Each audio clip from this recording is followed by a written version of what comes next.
Kumikita ka daw ng 5M a day. May pa kami nun. Oo, kasi paumpisa pala ako ng 2020 nun eh. Mahina yung 5M a day. Magkano yung pinakamalakas? Pinakamalakas nun, 13 million a day. Pero lakaluga, no? Lupit. Diba? Mahina pa para sa akin yun. 13M? Ilan ang sports car mo na ngayon? Ferrari, Lamborghini, GTR. Di at yung iba, di ko na matandaan eh. Kaya sa dami ko kasi iniisip. Hindi niya alam na wala na siya sa dami. So pag binili mo yun, cash? Oo, cash yun. Kasi hindi ako sanay sa hulugan at hindi ako sanay mangutang. Alam mo naman, sa panahon ngayon, lahat yun, bayad yun. Alam mo naman, di ba?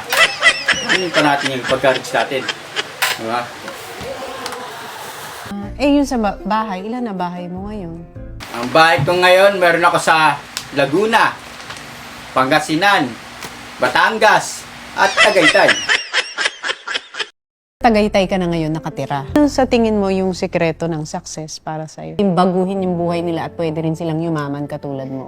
Masishare ko sa kanila, sa ating manonood, sipag, tiyaga. Siyempre, huwag maging mayabang sa kapwa.